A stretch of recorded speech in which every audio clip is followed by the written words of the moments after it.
السلام علیکم کے کے ناولز پر آپ سب کو ویلکم۔ ایک خوبصورت ناول کے ساتھ حاضر ہیں جس کا نام ہے چاند چکور چنبیلی۔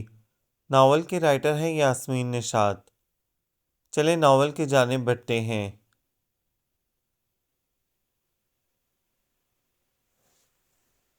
کمشنر صاحب اتنا مصروف تو وہ بھی نہیں جس کے ذمہ زمین و آسمان کی نگہبانی ہے، آپ تو پھر اس کے نائب ہیں۔ مقابلے کا امتحان پاس کر کے اس کرسی پر بیٹھ تو گئے ہیں لیکن مقابلہ کرنا جانتے نہیں۔ سونے کا چمچہ منہ میں لے کر پیدا ہونے والے کیا جانے ایک وقت کا فاقہ کیسا ہوتا ہے۔ کبھی آپ نے کیلنڈر پر نشان لگائے ہیں، دنوں کا حساب انگلیوں کی پوروں پر کیا ہے اور ان دنوں کا بوجھ اپنے کاندھوں پر محسوس کیا ہے؟ نہیں نا، اس لیے آپ اس اذیت کو بھی محسوس نہیں کر سکتے جو ایک بوڑھے مزدور کو فارغ کر دینے سے اس کے گھر والوں پر عذاب کی صورت اترے گی۔ آپ لوگوں کو انگلی اٹھا کر گیٹ آؤٹ کہہ دینا ہوتا ہے، یہ سوچے بغیر کہ یہ ایک لفظ اس کے لیے زندگی کے دروازے کو بھی بند کر سکتا ہے۔ مانا آپ صاحب اقتدار ہیں لیکن اپنے عہدے پر اتنا غرور، یہ تو خدا کا دیا ہوتا ہے، کبھی بھی چھینا جا سکتا ہے، اور ایسی چیز جو واپس لے لی جائے اس پر کیسا غرور۔ عہدے تو آنی جانی چیز ہیں کمشنر صاحب، اصل چیز انسانیت ہوتی ہے۔ ایک جانور کو انسان پر فوقیت دینا کہاں کا انصاف ہے؟ ارے یہ جو روز سروں کے سر کٹ رہے ہیں، کیا یہ بے مول ہیں؟ اور آپ کا تو ایک کتا ہی مرا ہے۔ ہاں، یہ اور بات ہے کہ وہ کتا اعلیٰ خاندان سے تعلق رکھتا تھا اور بیچارہ بوڑھا مزدور تھا۔ واہ رے مولا، مجھے پتا ہے آپ کو آئینہ دکھانا برا لگا ہے لیکن سچی بات کا برا نہیں ماننا چاہیے۔ حوصلہ ہونا چاہیے سچی بات سننے کا، برداشت کرنے کا اور اپنی خامی دور کرنے کا۔ میں بڑی حوصلہ مند ہوں، سچ بولتی ہوں، سچ سنتی ہوں۔ اگر آپ کو میری باتوں پر غصہ آ رہا ہو تو کنوؤں میں بانس ڈلوانے کی ضرورت نہیں، میں روزانہ آپ کے آفس کے سامنے سے گزرتی ہوں۔ اپنے پیادوں کو حکم دیجیے گا مجھے اریسٹ کر لیں۔ اللہ آپ کو انصاف کی توفیق دے، آمین۔ یہ وہ خط تھا جو انہیں کل صبح 9 بجے ڈاک سے موصول ہوا تھا اور کل سے لے کر آج تک وہ نہ جانے کتنی بار اس خط کو پڑھ چکے تھے۔ بظاہر ایک عام سی شکایت تھی، بلکہ شکایت کیا، اچھا خاصا خودسرانہ فعل تھا۔ حکومت کے کام میں دخل اندازی بھی کہلائی جا سکتی تھی، تو پھر موصوفہ کی اتنی جرأت انہیں حیرت میں کیوں نہ ڈالے رکھتی؟ انہیں یاد نہیں تھا کہ انہوں نے کسی بزرگ مزدور کو فارغ کیا ہے یا کروایا ہے، اور یہ محترمہ کیوں ان کے غم میں دبلی ہوئی جا رہی تھیں؟ خواہ مخواہ سارے جہاں کے درد ہمارے جگر میں، ایک طرف انہیں اس انجانی شخصیت پر غصہ بھی آ رہا تھا۔ وہ ہوتی کون تھی ان کے یعنی اسسٹنٹ کمشنر جمال شاہ کے کاموں میں مداخلت کرنے والی؟ لیکن سوال تو یہ بھی تھا کہ آخر وہ خود کون ہیں؟ جھنجھلا کر انہوں نے گھنٹی بجا دی۔ چپڑاسی کسی بوتل کے جن کی طرح موجود ہوا۔ جی سر، چپڑاسی نے مؤدبانہ کہا، اتنے مؤدب تو ہم نائب کبھی اپنے رب کے سامنے نہیں ہوئے۔ انہوں نے اس مثبت سوچ کو فوراً ذہن سے جھٹکا اور چپڑاسی کی طرف متوجہ ہو گئے۔ احمد یار، پچھلے دنوں کسی ملازم کو فارغ کیا گیا؟ معلوم نہیں سر، اس نے سر جھکا کر جواب دیا۔ معلوم کرو اور فوراً مجھے بتاؤ۔ انہوں نے حکم جاری کیا اور ایک بار پھر اس خط کو پڑھنے لگے۔ پتہ نہیں کیوں انہیں یہ خط بار بار پڑھنا اچھا لگ رہا تھا۔ تھوڑی دیر بعد جو معلومات دی گئیں ان کے مطابق ایک ہفتہ قبل گھریلو ملازم نور الدین کو فارغ کیا گیا تھا کیونکہ اس نے بیگم صاحبہ کے پالتو کتے کو باسی گوشت کھلا دیا تھا، جس کی وجہ سے وہ پہلے بیمار پڑا اور پھر مر گیا۔ بیگم صاحبہ کو یہ کتا بہت پیارا تھا کیونکہ یہ کتا ان کے والد صاحب نے ان کی فرمائش پر انہیں گفٹ کیا تھا، اور کتے کا مر جانا وہ کیسے برداشت کر سکتی تھیں؟ سو انہوں نے فوراً نور الدین کو فارغ کر دیا۔ گھریلو معاملات میں ان کا عمل دخل ذرا کم ہی تھا، باہر کے بکیڑے ہی اس قدر تھے کہ گھر کے مسائل میں کبھی پڑنے کی نوبت ہی نہیں آتی تھی، اور اللہ کی رحمت سے بیوی بھی بہت اچھی ملی تھی، اچھی سوجھ بوجھ والی، اس لیے گھر کو سنبھال رکھا تھا۔ چھوٹے موٹے معاملات وہ خود ہی نپٹا لیا کرتی تھیں، اسی لیے گھر کی طرف سے انہیں قدرے اطمینان تھا۔ فون کی گھنٹی نے خیالات کا تسلسل توڑا تو وہ جیسے ہوش میں آئے۔ ستارہ کا فون تھا اور اس کے یاد دلانے پر ہی انہیں یاد آیا کہ آج زخرف کو چیک اپ کے لیے لے کر جانا تھا۔ انہوں نے فوراً سارے کاغذات سمیٹ کر فائل میں رکھے اور اٹھ کر باہر آ گئے۔ زخرف 4 ماہ کا ہو گیا تھا لیکن وہ بہت کمزور تھا، دیکھنے میں وہ ابھی تک بہت کمزور لگتا تھا۔ ستارہ روزانہ کسی نہ کسی نئے ڈاکٹر سے چیک اپ کروانے نکل کھڑی ہوتی، مگر اتنے ٹیسٹ اور علاج کے بعد بھی زخرف کی صحت ویسی ہی تھی۔ گاڑی آفس کے کمپاؤنڈ سے نکل کر مین روڈ پر آئی تو غیر ارادی طور پر انہوں نے اس نامعلوم لڑکی کو کھوجا تھا، مگر مایوسی ہوئی تھی۔ دھت بزدل کہیں کی، اگر اتنی بہادر تھی تو اپنا نام پتہ لکھتی، خالی خلی زبانی میاں مٹھو بننے سے فائدہ؟ وہ جھنجلا گئے تھے۔ رات کو انہوں نے ستارہ سے بھی اس خط کا ذکر کیا۔ پہلے تو وہ چپ ہو گئی، پھر ایک دم ہنس پڑی۔ آپ غالباً ساری رات نہیں سوئے ہوں گے۔ شرارت سے اس کی آنکھوں میں چمک آ گئی تھی۔ کیوں بھلا وہ انجان بنے؟ ارے لڑکی کا خط آیا ہے۔ اس عمر میں جب آپ کی چندیاں چمکنے لگی ہے تو لڑکی خواب پتھر میں لپیٹ کر مارے پھول کی طرح لگتا ہے۔ ہاں کہہ تو تم ٹھیک رہی ہو۔ وہ بھی شرارت میں شریک ہو گئے۔ اب دیکھو نا، اتنی باہمت لڑکی جو بلا خوف و خطر ایک کمشنر کو آئینہ دکھا دے، اس کے بارے میں سوچ سوچ کر مجھ جیسے بندے جس کی چندیاں چمکنے لگی ہو کہ نیندیں نہ اڑیں تو کیا ہو۔ اور تمہیں تو پتہ ہے مجھے باہمت لڑکیاں کتنی اچھی لگتی ہیں۔ کمر پر ہاتھ رکھ کر زور زور سے بولنے والی، اور انہوں نے بولتے بولتے رک کر ستارہ کی طرف دیکھا جس کی نظریں سوئے ہوئے زخرف پر تھیں اور سماعتیں بھرپور طور پر ان کی طرف متوجہ۔ انہوں نے تکیے کے گرد بازوؤں کو زور سے لپیٹا اور پھر سے سلسلہ کلام جوڑا، اور چیخ چیخ کر اپنا حق لینے والی۔ ہاں صحیح کہتے ہیں آپ، ہم ویل ایجوکیٹڈ لیڈیز سے وہ ان پڑھ جاہل عورتیں اس لحاظ سے اچھی ہوتی ہیں، کم از کم لڑ بول کر اپنا غصہ تو نکال لیتی ہیں، اور ہم جیسی گھٹ گھٹ کر مر جاتی ہیں، تکیے میں منہ دیے آنسو بہاتی ہیں اور بے بسی سے دیکھتی رہتی ہیں۔ ستارہ نے زخرف کو کمبل اڑایا اور اس کے ساتھ لیٹتے ہوئے نظریں چھت پر جما دیں۔ انہوں نے اختلاف کیا، غلط کہہ رہی ہو، کیا گاؤں میں بسنے والی بے زبان عورتوں کو بھول گئی ہو جن کی مشقت میں کمی ہی نہیں آتی؟ نہر پر چل رہی ہیں پن چکھی کی طرح، ان کا سفر ختم ہی نہیں ہوتا۔ اور سنو تم ایجوکیٹڈ لیڈی، انہوں نے ہاتھ بڑھا کر اس کا سر اپنی طرف موڑا، تم کمزور نہیں ہو، کبھی غصہ آئے تو سب کچھ بھلا کر لڑ لینا، اور تکیے میں منہ دے کر رونے کے بجائے میرے کندھے سے لگ کر رو لینا۔ اس کے دو فائدے ہوں گے، ایک تو تم گھٹ گھٹ کر مرنے سے بچ جاؤ گی، دوسرا میرے کندھے تمہیں مضبوطی کا احساس دلائیں گے، بے بسی کا نہیں۔ ناؤ چینج دس ٹاپک، مجھے صبح جلدی اٹھا دینا، گڈ نائٹ۔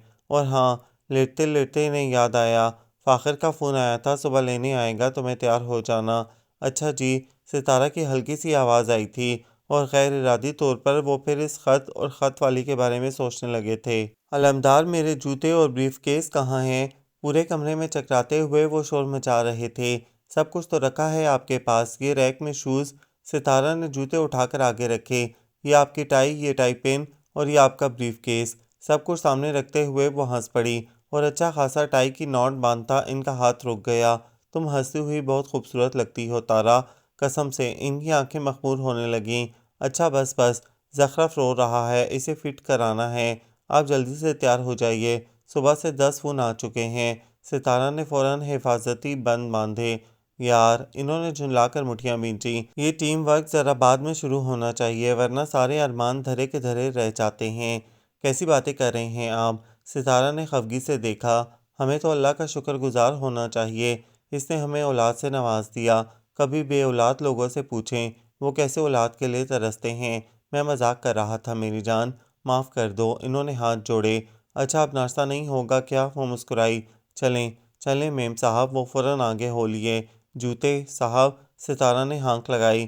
اوہ، انہوں نے واپس پلٹ کر جوتے پہنے اور پھر ستارہ کے ساتھ ہی ڈائننگ ہال میں آ گئے۔ صاحب آپ کا فون ہے، آپریٹر بھی وہیں چلا آیا تھا، کہہ دیتے ناشتہ کر رہے ہیں۔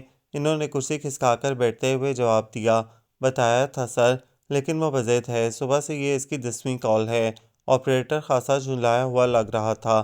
نمبر لے لو، کہنا صاحب بعد میں کر لیں گے۔ اب کہ ستارہ نے کہا تو آپریٹر سر ہلاتا چلا گیا۔ ناشتے سے فراغت کے بعد انہوں نے سوئے ہوئے زخرف کو پیار کیا۔ یوں ہی چلتے چلتے آپریٹر سے پوچھ بھی لیا۔ سر وہ نمبر دینے پر آمادہ نہیں ہوئیں، کہتی تھیں آپ سے ہی بات کرنی ہے۔ اچھا، وہ الجھے الجھے سے باہر آ گئے، اور آفس کے روڈ پر آتے ہی بے ارادہ انہوں نے اس کو کھوجا تھا۔ مجھے ڈھونڈنے کے لیے کنویں میں بانس ڈلوانے کی ضرورت نہیں، روزانہ آپ کے آفس کے سامنے سے گزرتی ہوں، اریسٹ کروا دیجئے۔ یوں لگا جیسے کوئی کان کے قریب ہی کھلکھلایا ہو۔ انہوں نے گھبرا کر منہ اندر کر لیا۔ یا وحشت، آخر وہ ہی ذہن پر کیوں سوار ہو گئی ہے؟ آفس میں داخل ہوتے ہی آپریٹر نے جو پیغام دیا وہ یہ تھا کہ کسی خاتون کا صبح سے کئی مرتبہ فون آ چکا ہے۔ ابھی وہ یہ بات بتا رہا تھا کہ فون کی بیل پھر بج اٹھی۔ انہوں نے آپریٹر کو باہر جانے کا اشارہ کیا اور فون اٹھا لیا۔ ہیلو ہیلو، السلام علیکم، ایک نسوانی آواز ابھری۔ مجھے اے سی صاحب سے بات کرنی ہے، بلا تمید کہا گیا تھا۔ جی فرمائیے، بول رہا ہوں، وہ سنبھلے تھے۔ جی، دوسری جانب ایک سیکنڈ کے لیے خاموشی چھا گئی۔ آر یو شیور کہ آپ اے سی صاحب بول رہے ہیں؟ اس بار آنے والی آواز پہلی آواز سے قدرے مختلف تھی۔ یس میڈم، آئی ایم جمال شاہ، کام بتائیے۔ اچھا تو سر ایک بات بتائیے، آپ اس بات پر کس قدر یقین رکھتے ہیں کہ مزدور کی مزدوری اس کا پسینہ خشک ہونے سے پہلے ادا کی جائے؟ بڑا طنزیہ چپتا ہوا لہجہ تھا۔ کیا مسئلہ ہے آپ کا؟ وہ الجھے۔ سر، ایک سیدھی سی بات کے متعلق آپ کی رائے پوچھ رہی ہوں۔ آپ اپنی رائے کا اظہار فرمائیے، پھر میں آپ کو مسئلہ بتاؤں۔ ادھر ہنوز حساب لینے والا ہی لہجہ تھا۔ دیکھیے محترمہ، میں اس وقت فارغ نہیں ہوں، آپ نے جو کہنا ہے آفس آ کے کہیے۔ سر، میں آفس نہیں آ سکتی، آپ میری بات۔ میں نے کہہ دیا، جو مسئلہ ہے آفس آ کر بتائیے۔ اس کی بات کاٹ کر انہوں نے سختی سے کہا اور ریسیور رکھ دیا۔ لڑکیوں کو عادت ہے خواہ مخواہ تنگ کرنے کی، جب کرنے کو کچھ نہ ہوا تو رانگ نمبرز گھمانے شروع کر دیے۔ وہ غصے سے بڑبڑاتے فائلیں چیک کرنے لگے۔ انہیں گمان تک نہ تھا کہ وہ لڑکی سچ مچ ان کے آفس چلی آئے گی۔ ان کے خیال میں وہ محض تنگ کر رہی تھی، ورنہ اس طرح کے سوال سے اس کا اور کیا مقصد ہو سکتا تھا؟ مگر اس کو اپنے سامنے کھڑا پا کر ایک لمحے کو تو وہ سچ مچ گڑبڑا گئے۔ السلام علیکم سر، میں آئی ہیو گیسٹ؟ شانوں پر بکھرے بالوں کو پیچھے کی طرف جھٹکتے ہوئے پوچھا تھا۔ یس پلیز، انہوں نے کرسی کی طرف اشارہ کیا۔ میں زبردستی اندر آ گئی سر، پین نے روکا تھا۔ آپ اسے کچھ مت کہیے گا، کرسی پر بیٹھتے ہوئے اس نے وضاحت کی۔ نیور مائنڈ، اب جلدی سے اپنا مسئلہ بتائیے، کیونکہ ٹھیک 2 بجے مجھے ایک میٹنگ میں شرکت کرنی ہے۔ انہوں نے سامنے پڑی فائل اٹھا کر ایک طرف رکھی اور اس کی طرف متوجہ ہو گئے۔ یقیناً مسئلہ گمبھیر نوعیت کا ہوگا، تبھی تو وہ خود چلی آئی تھی۔ مومل دانیال، میں نے ابھی آپ کو تھوڑی دیر پہلے فون کیا تھا۔ اس نے رک کر ان کی طرف دیکھا، وہ خاموش رہے۔ سوال میرا وہی ہے سر کہ آپ اس بات پر کتنا یقین رکھتے ہیں کہ مزدور کی مزدوری اس کا پسینہ خشک ہونے سے پہلے ادا کی جائے؟ بی بی، میری پوری کوشش ہوتی ہے کہ میں حق کو بروقت ادا کروں۔ اس کے باوجود اگر کہیں کوتاہی ہو جائے تو میں بھی انسان ہوں، فرشتہ تو نہیں۔ آپ اپنا مسئلہ بتائیے، شاید میں آپ کی کوئی مدد کر سکوں۔ چھوڑیں سر، وہ اٹھ کھڑی ہوئی۔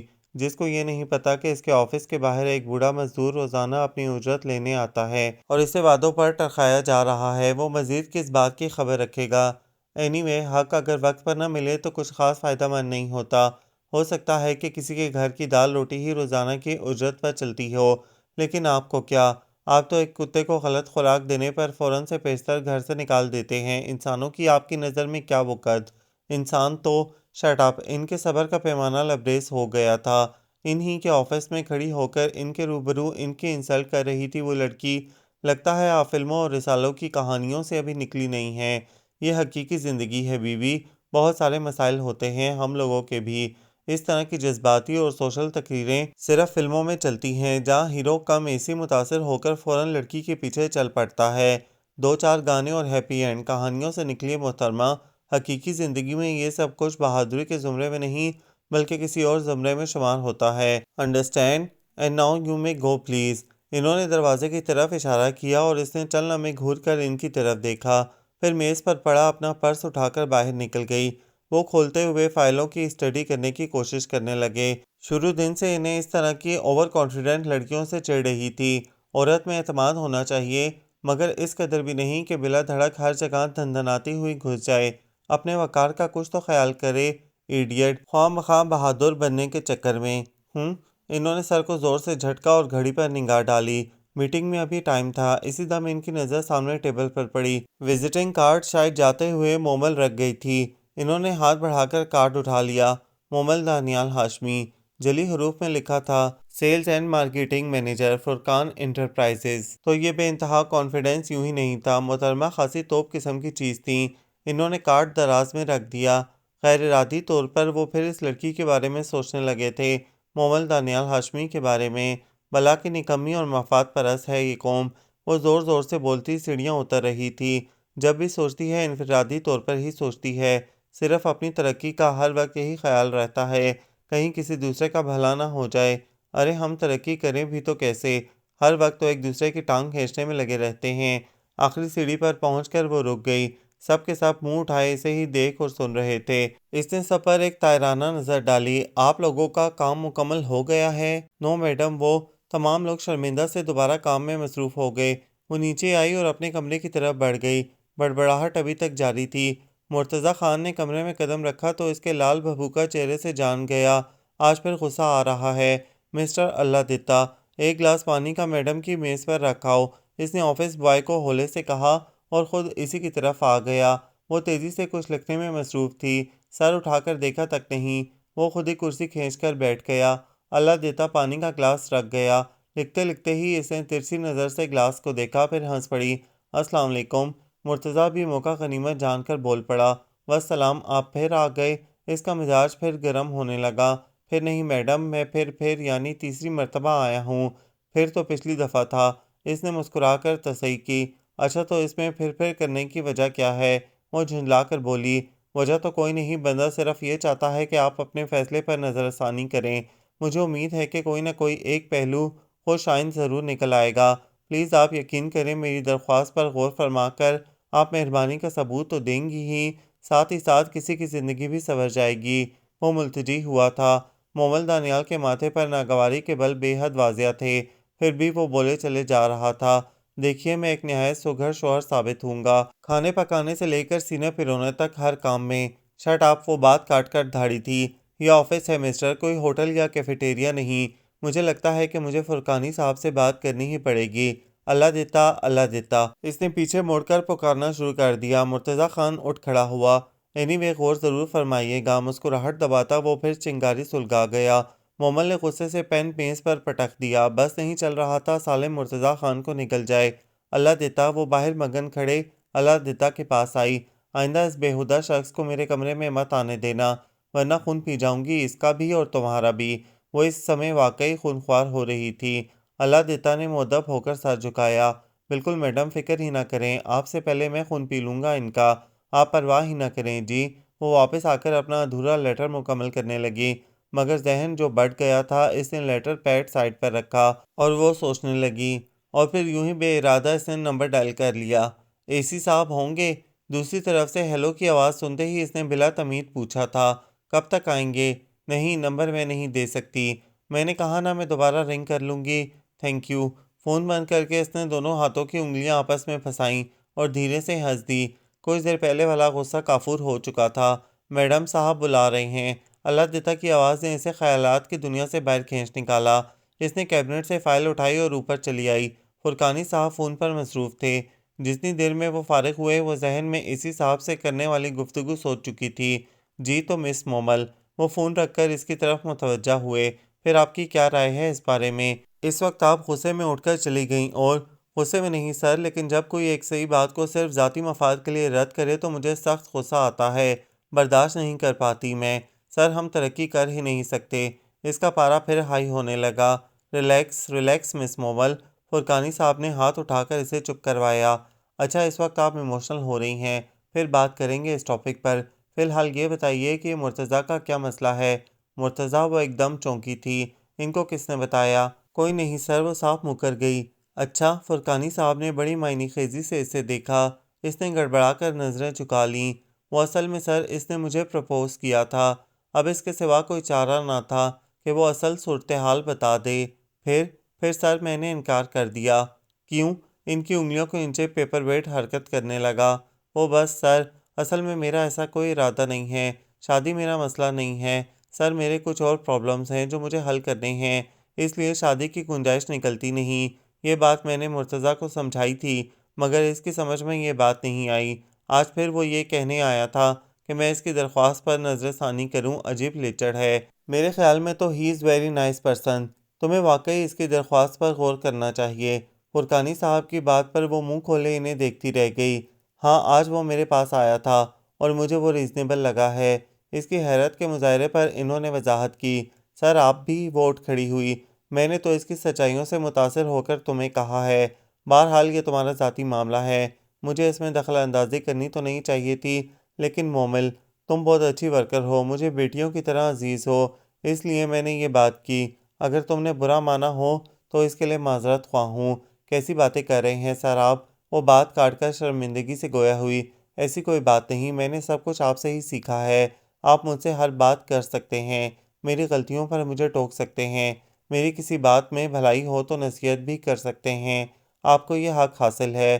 فرقانی صاحب ہنس پڑے۔ حقوق کی تعداد کچھ زیادہ ہو گئی، چلیے اگر آپ نہیں مناسب سمجھتی تو نہ صحیح، اینی وے آپ دوسرے ڈاکومنٹس تیار کر لیں، اپروول ہو جائے گی۔ Thank you. وہ باہر آئی تو مرتضیٰ کوریڈور میں کھڑا نظر آ گیا۔ غصہ تو بہت آ رہا تھا، جی بھی چاہ رہا تھا کھری کھری سنانے کو، مگر ضبط کر گئی۔ اس وقت وہ لجنا نہیں چاہ رہی تھی، بہت سا کام پڑا تھا اور پھر فون بھی تو کرنا تھا، اور فون کا خیال آتے ہی اس نے کلائی پر بندی گھڑی میں ٹائم دیکھا۔ 2 بج گئے تھے۔ وہ بعجلت نیچے کی طرف بھاگی تھی۔ انہوں نے فون غصے سے پٹخا اور سر دونوں ہاتھوں میں تھام لیا۔ یہ لڑکی تو درد سر بنتی جا رہی تھی۔ انہوں نے بیل پر ہاتھ رکھ دیا۔ جی صاحب، اللہ داد فوراً حاضر ہوا تھا۔ ساجد صاحب کو بلاؤ فوراً۔ ساجد صاحب تو نہیں ہیں سر، ابھی ابھی باہر نکلے ہیں۔ جب اس کی ڈیوٹی ہے کہ وہ ہر وقت فون پر موجود رہے تو پھر کیوں؟ وہ بلا وجہ جھنجھلا کر سیکھ پا ہوئے تھے۔ اللہ داد خاموش رہا، وہ کیا کہہ سکتا تھا۔ ٹھیک ہے جاؤ، انہوں نے اشارہ کیا۔ اللہ داد واپس مڑ گیا۔ شدید قسم کے ٹینشن میں مبتلا کر رکھا تھا اس لڑکی نے، جانے کیوں وہ ان کے پیچھے ہی پڑ گئی تھی۔ خواہ مخواہ خدائی فوجدار بن کر روزانہ کسی شریف آدمی کو فون کرنا کہاں کی شرافت تھی۔ پتہ نہیں آج کل کی لڑکیوں کو کیا ہو گیا ہے۔ دوپہر میں جب وہ لنچ کے لیے گھر گئے تو بھی اس لڑکی کی آواز ان کی سماعتوں میں محفوظ تھی۔ کیا ہو گیا ہے؟ تارا مسکرائی، پھر بغور الجھے ہوئے جمال شاہ کو دیکھا۔ خیریت ہے؟ وہ پریشان ہو کر اٹھائی۔ کہیں وہ لڑکی تو تنگ نہیں کر رہی؟ ہاں، وہی لڑکی میرے لیے عذاب بن گئی ہے۔ خدائی فوجدار، میرا حساب کتاب رکھنے والی وہ کون ہوتی ہے؟ وہ سخت الجھے ہوئے اور بیزار لگ رہے تھے۔ آپ اس سے بات ہی نہ کیا کریں۔ تارا کو یہی حل نظر آیا تھا۔ وہ خاموش رہے، پھر کھانے کے بعد زخرف کو گود میں لے کر بیٹھے تو اس سے لاڈ پیار کرنے میں کافی حد تک ریلیکس ہو گئے تھے۔ جب دوبارہ آفس گئے تو ان کے ذہن سے مومل دانیال کا خیال محو ہو چکا تھا۔ ساری چیزیں سمیٹتی، الماریاں لاک کرتی، وہ بہت عجلت میں لگ رہی تھی۔ مرتضیٰ کافی دیر سے خاموش کھڑا اسے دیکھ رہا تھا۔ اپنی مصروفیت میں ایک اچٹتی نظر اس پر بھی ڈال لی تھی۔ تمام لاک لگانے کے بعد اس نے تسلی کی خاطر ری چیک کیا۔ سائڈ پر پڑا پرس اٹھایا، چابیاں رکھیں، شانوں پر کھسک کر آیا، دوپٹہ پھیلا کر اوڑھا۔ مومل دانیال ہاشمی، ایک ٹھنڈی آہ بھر کر بالآخر مخاطب کر ہی ڈالا مرتضیٰ نے۔ وہ اب اس کی طرف متوجہ نہیں ہوئی۔ ایک بات بتاؤ۔ سینے پر دونوں بازو باندھے وہ سنجیدہ تھا۔ اس نے کلائی میں بندی گھڑی پر ایک نظر ڈالی۔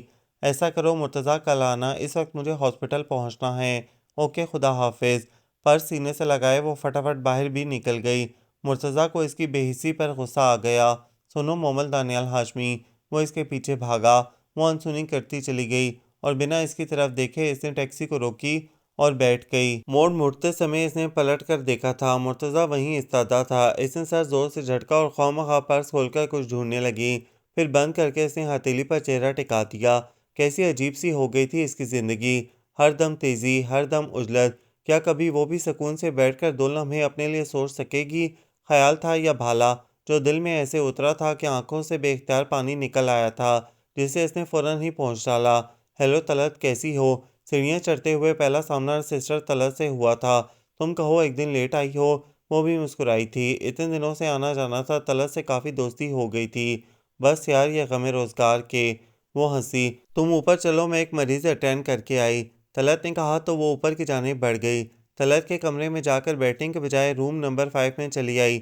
بیٹی آئی ملنے؟ اندر داخل ہوتے ہی اس نے پوچھا۔ مومل بیٹا آؤ، دینو پاپا نے اٹھنے کی کوشش کرتے ہوئے کہا۔ کیسے ہیں؟ بیٹی آئی ملنے؟ اس نے بیٹھتے ہوئے پوچھا۔ تم جو آ گئیں بیٹا، ان کی آنکھیں جھلملائیں۔ ارے پاپا بہادر بنتے ہیں، وہ مصروف ہوگی بچوں میں، میاں میں، ورنہ اپنے بابا کو کون بھول سکتا ہے۔ اس نے بڑے پیار سے ان کا نحیف ہاتھ تھاما اور تسلی دی۔ ہاں مصروف ہوگی۔ وہ ہنس دیے۔ اسے باپ سے محبت ہے، مگر ڈرتی ہے کہ کہیں جراثیم نہ لگ جائیں۔ محبت اپنی جگہ، زندگی اپنی جگہ، بہت عقل مند ہے میری بیٹی۔ مومل نے افسردگی سے انہیں دیکھا۔ اسی دم طلعت نے اسے آواز دے لی۔ وہ بابا کو تسلیاں دیتی، پھر آنے کا وعدہ کرتی طلعت کے پاس آ گئی۔ کچھ مریض تو نیرے سر درد ہوتے ہیں، طلعت بڑبڑا رہی تھی۔ انجیکشن کی سوئی جسم سے ٹچ ہوتے ہی یوں چیخ مارتے ہیں جیسے خنجر اندر اتر گیا ہو۔ انسان ہیں بیچارے، سوئی جسم میں جائے گی تو چیخیں گے ہی۔ وہ بیڈ پر لیٹتے ہوئے بولی۔ ہاں بیچارے۔ وہ فوراً متفق ہو کر سرنج میں انجیکشن بھرنے لگی۔ یار تم اپنا مکمل چیک اپ کیوں نہیں کرواتی ہو؟ دن بدن کمزور ہوتی جا رہی ہو۔ بعض اوقات بڑی پیچیدہ صورتحال ہو جاتی ہے، کنٹرول سے باہر، اور پھر یہ وقتی توانائی دینے والے انجیکشن کب تک ساتھ دیں گے تمہارا؟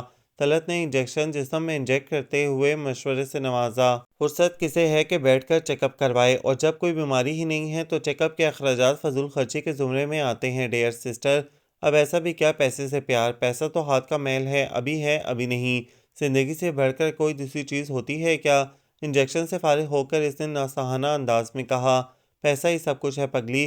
اس نے اٹھ کر دوپٹہ پھیلا کر اوڑھا اور ساتھ ہی پرس اٹھا لیا۔ میں جانتی ہوں دولت کے بغیر انسان 2 ٹکے کا بھی نہیں، دولت کے بغیر کوئی رشتہ کوئی تعلق نہیں۔ اس کے لہجے میں عجیب سی تلخی اتر آئی تھی۔ طلعت نے قدرے الجھ کر اسے دیکھا، مگر اس سے پہلے کہ وہ کچھ پوچھتی مومل خدا حافظ کہہ کر باہر نکل آئی۔ پھر گھر آنے تک اس کا دماغ کھلتا ہی رہا تھا۔ تم گندی بچی ہو، تم خود گندی ہو۔ ہنا اور ثنا دونوں ایک دوسرے کو بالوں سے پکڑے لڑ رہی تھیں۔ کیا ہو رہا ہے یہ؟ اس نے خوشمکی نظروں سے دونوں کو گھورا۔ ماما یہ کہتی ہے کہ میں گندی بچی ہوں۔ دونوں فوراً الگ ہوئی تھیں۔ اس کا رخ ثنا کی طرف ہوا۔ نہیں ماما، اس نے میری ہوم ورک کی نوٹ بک پر بڑے بڑے دانتوں والا کارٹون بنایا اور نیچے لکھ دیا یہ ثنا ہے، میں کوئی ایسی ہوں؟ ماما، اس نے پہلے بک پر لکھا ہنا 2 کانوں والی بلی ہے۔ دونوں بڑھ چڑھ کر بول رہی تھیں۔ کتنی بری بات ہے، کتابیں پڑھنے کے لیے ہوتی ہیں، کمنٹس لکھنے کے لیے نہیں۔ چلو ثنا، سوری کرو بہن سے، اور ہنا آپ بھی، اور آئندہ اس قسم کی حرکت نہیں ہونی چاہیے۔ اس نے دونوں کو ڈانٹا، پھر باہر چلی آئی۔ اماں باورچی خانے میں برتن سمیٹ رہی تھیں۔ بہت بگڑ گئی ہیں یہ دونوں، اسکول سے آتے ہی لڑنے لگتی ہیں، میرے تو قابو میں ہی نہیں آتی، بہت تنگ کرتی ہیں۔ اسے دیکھتے ہی اماں نے دکھڑا رویا تھا۔ بچیاں ہیں، ہو جائیں گی ٹھیک۔ وہ تھکی تھکی سی کرسی پر گر گئی۔ ابا نہیں آئے ابھی تک، آ کر دوبارہ گئے ہیں، کسی سے پیسے لینے ہیں، مل ہی نہیں رہا کمبخت۔ اپنے کام سے فراغت پا کر وہ بھی اس کے پاس آ بیٹھی۔ کیا زندگی ہے ہماری اماں، ایک ایک خواہش کے لیے ترسنا پڑتا ہے۔ ہماری تو خوشیاں بھی امیر صاحب حیثیت لوگوں کے پاس رہن رکھی ہوتی ہیں، لاکھ منتیں کر لو، دیں گے مرضی سے ترسا ترسا کر۔ کبھی کبھی وہ یوں ہی جھنجلا جاتی تھی۔ اسے دنیا اور دنیا والوں کے اصولوں چلن پر غصہ آنے لگتا تھا، اور تب اس کے ذہن میں یہ سوچ شدت پکڑ لیتی کہ ہمارے ساتھ انصاف نہیں ہو رہا۔ ابا سے اس کی لمبی بحث چل پڑتی، اور بحث کا اختتامیہ اکثر اس جملے پر ہوتا، بہت زیادہ علم بھی اکثر اوقات تباہی کی طرف لے جاتا ہے۔ پیالے میں اس کی وسعت سے زیادہ ڈال دیا جائے تو چھلک پڑتا ہے، اور اگر خالی رہے تو بہت کچھ اس خالی جگہ میں بسنے لگتا ہے۔ مائی ڈیئر ابا جی، وہ پھر بھی ان سے متفق نہ ہوتی تھی۔ صبح آفس نہیں جانا کیا؟ اماں نے پوچھا تو وہ سوچ سے چونکی۔ جانا ہے، اٹھ رہی ہوں بس۔ تھکن اس کے پور پور میں رچی ہوئی تھی، کچھ بھی کرنے کو جینا چاہ رہا تھا، اس لیے کپڑوں کی استری کو صبح پہ ٹال کر وہ کمرے میں آ گئی۔ ثنا اور ہنا کتابیں بند کر کے باتوں میں مصروف تھیں۔ پڑھائی کیوں نہیں ہو رہی؟ بیڈ پر گرتے ہوئے ایک فرمائشی نظر ان پر ڈالی۔ وہ ماما، ہم لوگ نئی مس کو ڈسکس کر رہے تھے۔ سچی ماما، اتنی کیوٹ ہیں وہ، گڑیا سی، مجھے بہت پیار کیا ہے انہوں نے۔ ہنا کے چہرے پر خوشی کے رنگ پھیلے تھے۔ تو بیٹا آپ ہیں ہی اتنی پیاری۔ ثنا، آپ کو پیار نہیں دیا مس نے؟ کبھی کبھی بچوں سے ہلکی پھلکی گفتگو ذہن کا ڈھیر سارا بوجھ کم کر دیتی ہے۔ ثنا اور ہنا اس کے پاس آ بیٹھی تھیں اور باتیں کر رہی تھیں، اور نیند کی وادی میں اترنے سے قبل وہ کافی ریلیکس ہو چکی تھی۔ زخرف کی طبیعت کسی طور سنبھل ہی نہ رہی تھی، وہ مسلسل ٹینشن میں تھے۔ تارا کا تو حال ہی برا تھا۔ سنے شاہ، وہ اپنی سوجھی آنکھوں سے نہیں دیکھتی، اگر زخرف کو کچھ ہو گیا تو میں بھی مر جاؤں گی۔ نین کٹورے پھر چھلک اٹھے تھے۔ کیسی باتیں کرتی ہو تارا؟ وہ تڑپ کر نزدیک آئے تھے۔ زخرف کو کیوں کچھ ہوگا؟ کون سی خدا نخواستہ کوئی سیریس بیماری ہے؟ ہم اپنے طور پر تو پوری کوشش کر رہے ہیں، اچھے سے اچھے ڈاکٹر سے علاج کروا رہے ہیں، ہمارے بس میں تو اتنا ہی ہے نا۔ اس سے آگے رب تعالیٰ کی مرضی، یوں مایوس نہیں ہوتے۔ وہ اسے شانوں سے تھامے تسلی دیتے، خود بھی مایوس ہی تھے۔ زخرف بڑی منتوں مرادوں کے بعد شادی کے 8 سال بعد پیدا ہوا تھا۔ تارا بچے کی خواہش میں دن رات تڑپی تھی، خود وہ بھی تو تارا کے شامل حال تھے۔ کیسے کیسے انہوں نے رب سے دعائیں مانگی تھیں، اور کتنی دیر بعد وہ مستجاب ہوئی تھیں۔ زخرف ان کی محبت کی یادگار نشانی بن کر گود میں آیا تھا تو لگا تھا جیسے ہر طرف پھول ہی پھول کھل اٹھے ہوں۔ دنیا ایک دم سے انتہائی خوبصورت ہو گئی تھی۔ تارا کے ڈیڈی نے عمارت کا خوب ہی مظاہرہ کیا تھا۔ نواسے کے اعزاز میں انہوں نے مشہور ہوٹل میں ڈنر دیا تھا، اور ڈنر بھی مدتوں یاد رکھا جانے والا۔ لوگ اب بھی اس شاندار ڈنر کو بھولے نہیں تھے، اور بھولے تو وہ ان کی شادی کو بھی نہیں تھے۔ ساری دولت کی بات تھی، اور پھر کچھ عہدے کا غرور۔ تارا کے ڈیڈی وہاب خان اس وقت MP تھے، اور 2 سال قبل ہی انہوں نے قومی اسمبلی کا الیکشن لڑا تھا اور بھاری اکثریت سے کامیاب ہوئے تھے۔ یوں MP ہوتے ہوئے جو تھوڑی بہت کمی تھی وہ اب پوری ہو گئی تھی۔ اب تو خیر ملک میں ان کے پاؤں ٹکتے ہی نہیں تھے۔ عوام کے سامنے قوم کی محبت میں مبتلا وہاب خان اندر سے اس قوم سے جتنا الرجک تھے وہی جانتے تھے۔ انہیں اپنے تھرڈ ورلڈ کے شہری ہونے کا بڑا قلق رہتا تھا۔ ان کو اپنے ذہین ہونے پر اس قدر فخر تھا کہ علی اعلان کہا کرتے کہ بدقسمتی سے وہ اس ملک میں پیدا ہوئے جہاں ذہن کی کچھ زیادہ ضرورت نہیں پڑتی۔ اس قوم کا مسئلہ صرف بھوک ہے، ان کو روٹی کے چکر میں الجھا دو، باقی سب خود ہی بھول جائیں گے۔ لیکن یہی وہاب خان جب اخباری بیانات دے رہے ہوتے، ان کے کرخ لہجے میں شہد ہی شہد گھل جاتا۔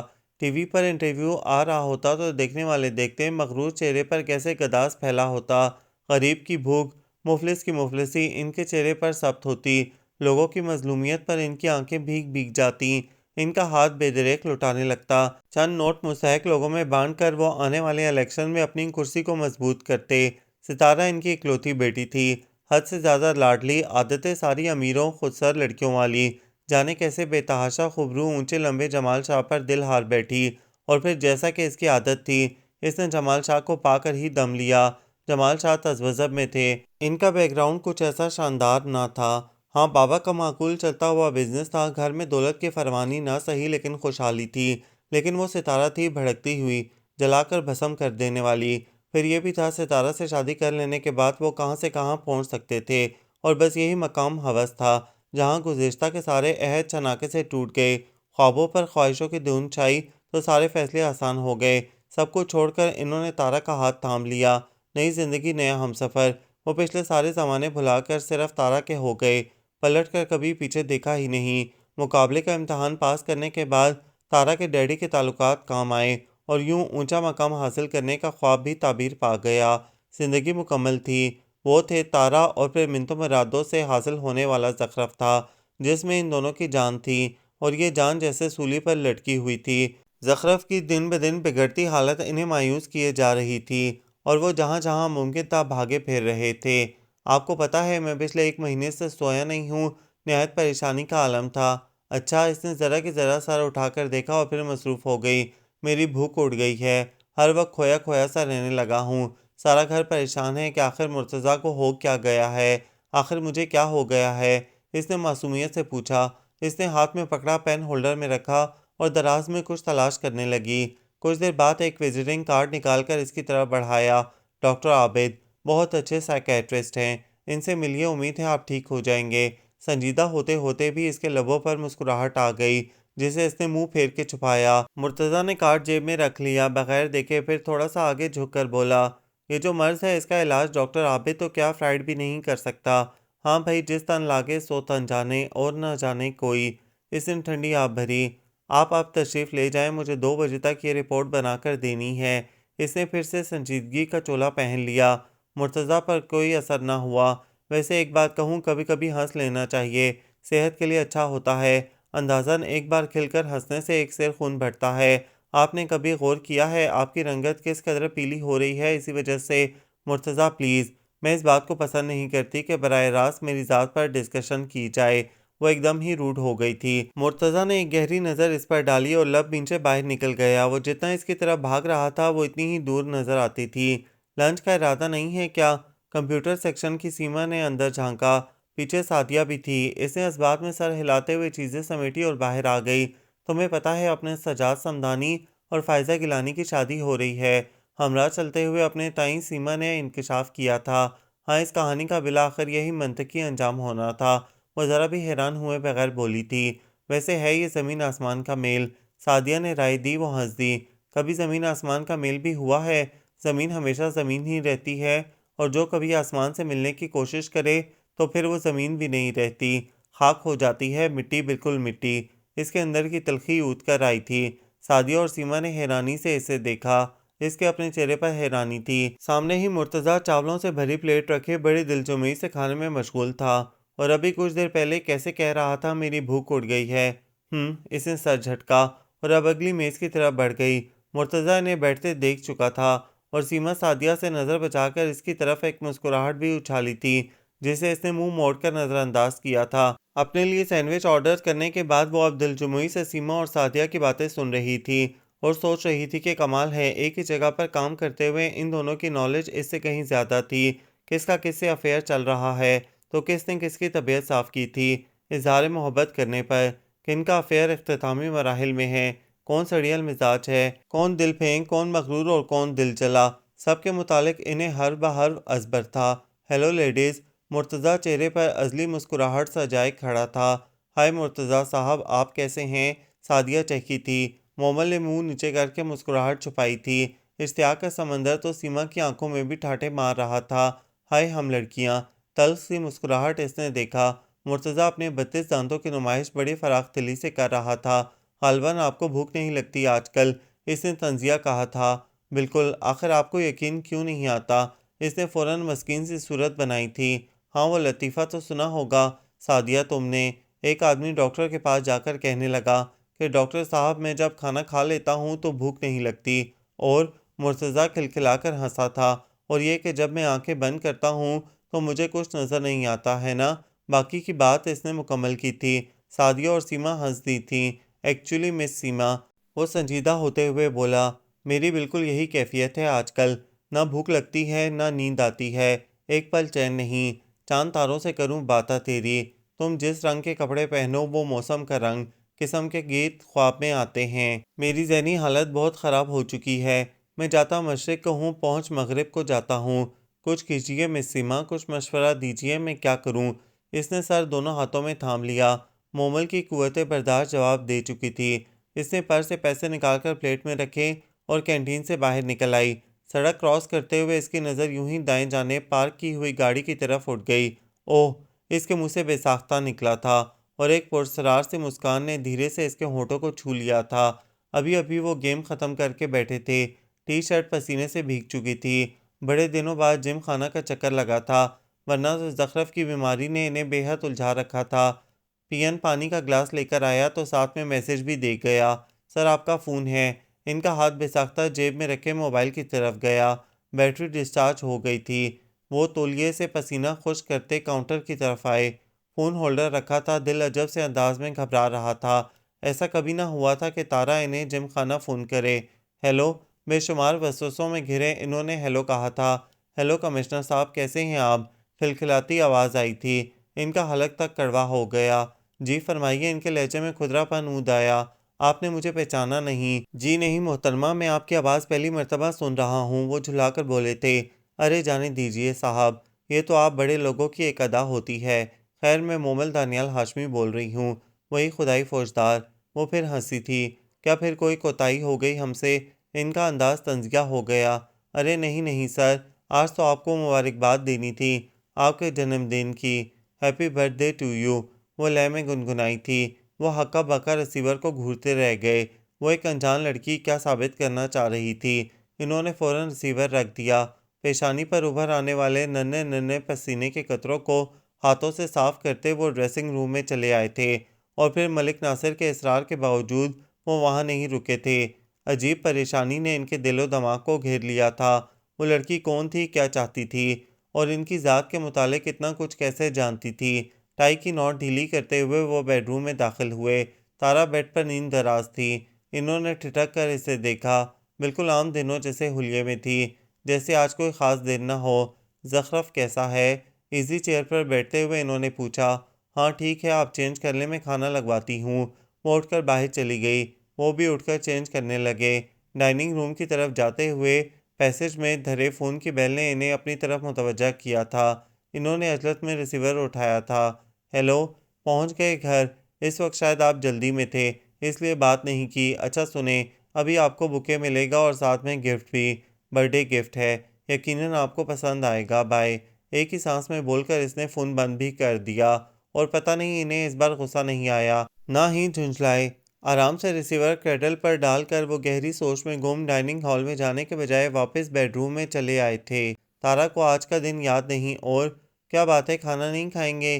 تارا نے اندر جھانکا تھا۔ ہاں ابھی بھوک نہیں ہے۔ انہوں نے بغور تارا کی طرف دیکھا، شاید وہ سرپرائز دینا چاہتی ہو، لیکن ادھر ایسا کوئی تاثر تھا ہی نہیں۔ تارا واپس لوٹ گئی۔ سالگرہ کی ان کی نظر میں پہلے کبھی اہمیت نہ رہی تھی، نہ ہی انہوں نے کبھی سیلیبریٹ کیا تھا یہ دن، لیکن یوں ہوتا ہے نا کہ کبھی کبھی کوئی اجنبی آپ کو اہمیت دے کر آپ کی کسی چھوٹی سی خوشی کا خیال رکھے، اسے سیلیبریٹ کرے، اور آپ کو وہ اجنبی خواہ مخواہ عزیز ہو جائے۔ اور پتہ نہیں کیوں انہیں محسوس ہوا تھا کہ وہ اجنبی لڑکی یکایک بہت زیادہ اپنی اپنی سی ہو گئی ہے، اور مرد جب ایک بار خیانت کرنے کا سوچ لیتا ہے تو پھر بھول جاتا ہے کہ اس کے ساتھ اور بھی کتنے لوگ وابستہ ہیں، وہ کس کس کے آگے جواب دہ ہے۔ سو وہ بھی بھول گئے کہ وہ شادی شدہ ہیں، ایک بچے کے باپ ہیں، معاشرے میں ان کی ایک حیثیت ہے۔ اگر میڈیا کو اس بات کا پتہ چل جائے تو کس قدر تشہیر ہوگی۔ تارا کے ڈیڈی اس کا کیا حشر کریں گے؟ خود تارا اور پھر زخرف۔ اس وقت انہیں صرف مومل دانیال ہاشمی یاد آ رہی تھی۔ وہ اسے ملنا چاہ رہے تھے، دیکھنا چاہ رہے تھے، اور اس خواہش کو دبائے انہوں نے ساری رات آنکھوں میں گزاری تھی۔ دانستہ تم کو ہم نے ستمگر بنا دیا۔ ابھی وہ ہال میں داخل ہوئی ہی تھی کہ ریسیپشن پر کھڑے مرتضیٰ نے حال کہہ سنایا۔ اس نے خون خوار نظروں سے مرتضیٰ کو دیکھا۔ اب وہ انجان بنا راحیلہ سے باتیں کر رہا تھا۔ وہ کھولتی ہوئی آگے بڑھ گئی۔ سنو مومل دانیال ہاشمی، وہ پیچھے ہی آیا تھا، مجھے آج آپ سے آخری بات کہنی ہے، کائنڈلی اس پر سنجیدگی سے غور کر کے مجھے بتانا، مجھے یوں ہی ضد میں آ کر نہیں بول دینا۔ مومل نے رک کر اس کی طرف دیکھا، کچھ کہتی بولتی سچی آنکھیں۔ کبھی کبھی نہ چاہتے ہوئے بھی وہ لمحہ زندگی میں آ ہی جاتا ہے جب ساری ضرورتوں سے نظر بچا کر صرف نہ کا جہنم خریدنا پڑتا ہے۔ آپ آئیے میرے ساتھ۔ اسے پیچھے آنے کا اشارہ کیا اور کمرے تک آتے آتے وہ سوچ چکی تھی کہ اس کے کون سے سوال کے جواب میں کیا کہنا ہے۔ ہاں بیٹھیے۔ مرتضیٰ کو بیٹھنے کا اشارہ کر کے وہ الماری کھول کر فائلیں نکالنے لگی۔ وہ اطمینان سے بیٹھا اس کی خود ساختہ مصروفیت کو دیکھتا رہا۔ جب مصروفیت ختم ہو گئی تو اس نے دونوں ہاتھ ٹیبل پر رکھ کر مضطرب انداز میں مومل کو دیکھا، جو بظاہر پرسکون تھی۔ مومل دانیال ہاشمی، بالآخر اس نے کہنا شروع کیا، مجھے کوئی لمبی چوڑی بات نہیں کرنی ہے، صرف یہ کہنا ہے کہ زندگی کی اس شاہراہ پر میں آپ کے سنگ چلنا چاہتا ہوں۔ یہ میری خواہش ہے، خواہش کی انتہا ہے۔ اس کی انگلیاں دھیرے دھیرے ٹیبل پر بجنے لگی تھیں۔ شدت کو ہمارے نبی اکرم صلی اللہ علیہ وآلہ وسلم نے سخت ناپسند فرمایا ہے۔ دھیمی سی مسکان لیے اس نے نہایت ٹھہر کر کہا تھا، اس لیے کہ کسی بھی جذبے کی شدت عقل مختل کر ڈالتی ہے، انسان صحیح طریقے سے سوچنے سمجھنے کی صلاحیت کھو بیٹھتا ہے، اس لیے میانہ روی اختیار کرنے کا حکم دیا گیا ہے۔ شدت کا ہونا کوئی خوبی نہیں ہے، توازن ہر چیز میں ضروری ہے، یہی خیر ہے۔ اس نے بڑی خوبصورتی سے اس کی بات کی تردید کر دی تھی۔ میں مانتا ہوں، لیکن جذبے کی سچائی کو ناپنے کے لیے پیمانہ کا تعین شاید لفظ شدت ہی ہے۔ اینی وے مجھے جواب چاہیے، صرف ہاں یا نہ میں۔ ہاں یا نہ کا فیصلہ تو آپ کریں گے۔ اس نے سر کرسی کی پشت سے ٹکا دیا۔ آج آف کرنے کے بعد مجھے میرے گھر ڈراپ کر دیں گے آپ؟ بڑا ہی غیر متوقع سا سوال تھا۔ مرتضیٰ نے چونک کر دیکھا تھا، کہاں وہ بات سننے کی روادار نہیں اور کہاں گھر ڈراپ کرنے کی بات۔ اگر آپ پسند کریں تو ضرور۔ وہ اٹھ کھڑا ہوا تھا اور پھر شام تک اس نے کئی بار مومل کے کمرے کے بہانے چکر لگائے تھے اور خلاف معمول وہ الجھی نہ اسے ڈانٹا۔ 5 بج گئے ہیں۔ پورے 5 بجے وہ پھر دروازے میں کھڑا تھا۔ مومل نے چیزیں سمیٹیں، الماریاں لاک کیں اور پرس اٹھا کر باہر آ گئی۔ تمام راستے نہ مرتضیٰ نے کوئی بات کرنے کی کوشش کی نہ ہی اس نے، اور جب بغیر بتائے مرتضیٰ نے اس کے گھر کے سامنے بائک روکی تو ایک لمحے کو وہ حیران ضرور ہوئی تھی۔ تمام چیزوں کو ترتیب سے غور سے دیکھیے گا، فیصلہ کرنے میں آسانی ہوگی۔ سیڑھیاں چڑھتے ہوئے اس نے مرتضیٰ سے کہا تھا۔ وہ صرف اس کی طرف دیکھ کر رہ گیا۔ دروازہ کھولنے والی اماں تھیں اور اس کے ساتھ ایک غیر مرد کو دیکھ کر بہت سارے خوف واضح طور پر ان کے چہرے پر آ جمع ہوئے تھے۔ اماں راستہ تو دیں۔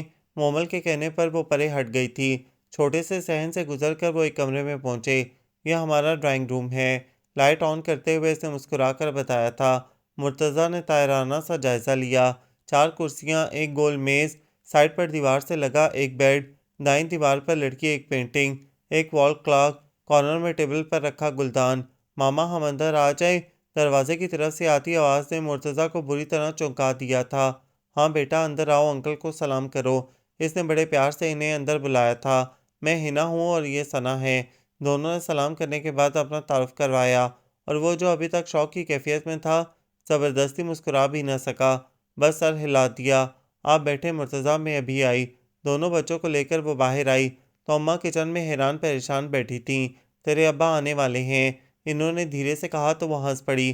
ایسی کوئی بات نہیں اماں، میرے کولیگ ہیں، ہمارا گھر دیکھنا چاہ رہے تھے، میں لے آئی۔ ہمارا گھر کون سا ایسا نادر ہے۔ اماں کو مطمئن کر کے اور چائے کا کہہ کر وہ اندر آئی تو وہ ہنوز اسی کیفیت میں بیٹھا تھا۔ اماں پریشان ہو رہی تھیں آپ کے بارے میں، دیکھ لیا آپ نے؟ وہ سامنے بیٹھی پوچھ رہی تھی اور اب وہ سمجھ رہا تھا کہ وہ کیا دیکھنے اور غور کرنے کو کہہ رہی تھی۔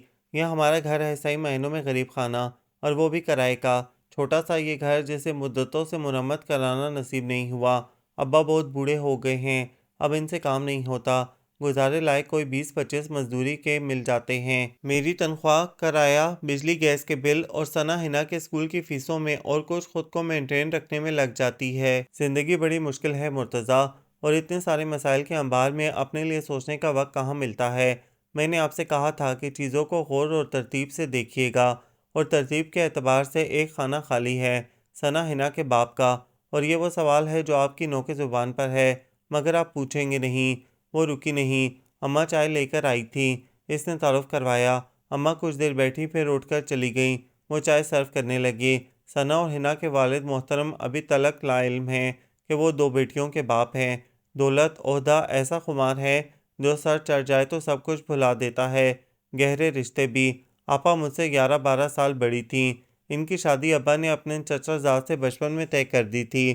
تب ہمارے حالات اتنے برے نہ تھے، پھر بھی ابا کے غضن ہم سے کھاتے پیتے تھے۔ جانے کیوں کہ رشتہ طے ہو گیا تھا، برادری کی وجہ سے یا دوستی کی وجہ سے۔ آپا کے شوہر خوب لائق فائق تھے، آگے بڑھنے، دولت اور عہدے کا حصول ان کا نصب العین تھا، پھر بھی آپا کو وہ بہت پسند کرتے تھے۔ MBA کے فائنل ایئر میں تھے جب ان کی شادی ہو گئی۔ سب مطمئن تھے، خوش تھے، کہیں کوئی غم کا شائبہ تک نہ تھا۔ 2-4 مہینے بڑے سکون سے گزر گئے کہ اچانک ہی انہیں آپا اور ان کے گھر والوں میں کیڑے نظر آنا شروع ہو گئے۔ ہمارا گھر انہیں کابک لگنے لگا، ہماری غریبی ایک تانا بن گئی۔ دن رات اٹھتے بیٹھتے وہ اپنی بد نصیبی کا رونا رونے لگے۔ میں چھوٹی تھی نہ سمجھ، پھر بھی اتنا تو سمجھتی تھی کہ میرے بار بار اصرار کے باوجود آپا کے ساتھ دلہا بھائی کیوں نہیں آتے۔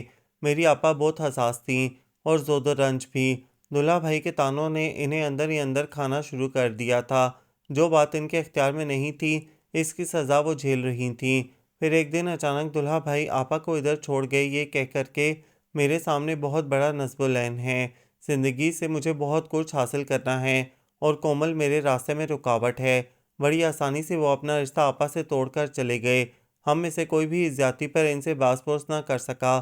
دوستی کی لاش میں ابا بھی کسی سے شکوہ نہ کر سکے۔ آپا کا گھر برباد ہو گیا۔ دن بدن وہ ختم ہوتی جا رہی تھیں، حتیٰ کہ جس دن حنا اور ثنا پیدا ہوئیں انہوں نے ہار مان لی، زندگی سے ناتا توڑ لیا۔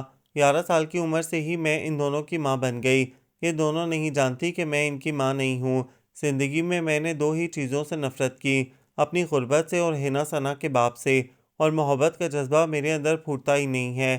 شادی سے انکار کی اتنی ساری وجوہات ہیں، یہ میری غربت، یہ میرے بچے، میں اپنے لیے کیسے سوچ سکتی ہوں۔ وہ چپ ہوئی تو اس کی آنکھیں بھیگ چکی تھیں۔ مرتضیٰ نے دم بخود ہو کر اس کی بات سنی تھی اور پھر خاموشی سے اٹھ کر چلا گیا تھا۔ چائے کپ میں پڑے پڑے ٹھنڈی ہو گئی تھی۔ اس نے برتن سمیٹے اور کچن میں آ بیٹھی۔ اماں شاید اندر تھیں۔ تو مسئلہ یہ ہے کہ سبھی ظاہریت کو دیکھتے ہیں، اندر سے کون کتنا خوبصورت ہے، کبھی کسی نے جھانکنے کی کوشش ہی نہیں کی۔ مومل دانیال ہاشمی، اس نے خود کو مخاطب کیا، زندگی گزارنے کے لیے صرف دولت اور بڑے عہدوں کی ضرورت ہوتی ہے اور زندہ رہنے کے لیے بے حسی کی، باقی سب بیکار ہے، سب کچھ۔ وہ ہنس ہنس کر دوری ہوئی جا رہی تھی۔ طلعت نے اسے گھور کر دیکھا۔ اس میں اتنا خوش ہونے والی کون سی بات ہے؟ وہ ڈپٹ کر بولی تھی۔ ہے نا، دیکھو لوگ کس قدر دوگلے ہیں، ظاہریت پہ مرتے ہیں۔ مجھے اس حلیے میں دیکھ کر وہ سمجھتا تھا کہ شاید میں بہت ہی امیر فیملی سے تعلق رکھتی ہوں اور یہی عمارت محبت کا سبب تھی۔ یہ سب مرد جو ہیں نا، شادی کو اوپر لے جانے والی سیڑھی سمجھنے لگے ہیں۔ ہر مرد کی خواہش ہے کہ وہ کسی امیر اکلوتی لڑکی سے شادی کر کے راتوں رات امیر ہو جائے۔ بھلا ہم غریب لڑکیاں کیا کریں؟ ہاں، اس پر پھر ہنسی کا دورہ پڑ گیا۔ سب ہی دولت کے پجاری نہیں ہوتے، طلعت نے سمجھانا چاہا۔ جے بھی تو ہے، زمیندار فیملی سے تعلق ہے اس کا۔ ہم تو سیدھے سادے لوگ ہیں، لیکن بہت خیال کرتا ہے میرا۔ لاسٹ سنڈے کو چرچ میں ہماری ملاقات ہوئی تھی، کہہ رہا تھا کہ اس نے خدا سے صرف میرے لیے دعا کی ہے اور اسے کچھ نہیں چاہیے۔ طلعت کے لہجے میں مان ہی مان تھا۔ ہاں، جھوٹ بولتے ہیں سب کے سب۔ اچھا میں چلوں؟ یہ رپورٹس کب تک لینے آؤں؟ اس نے اٹھتے ہوئے پوچھا۔ کل آ جانا واپسی پر، اور ہاں اپنی یہ فضول قسم کی سوچیں باہر ہی چھوڑ کر آنا، مجھے خوفزدہ مت کیا کرو، طلعت نے تنبیہی انداز میں کہا تھا اور وہ ہنستی ہوئی باہر آ گئی تھی۔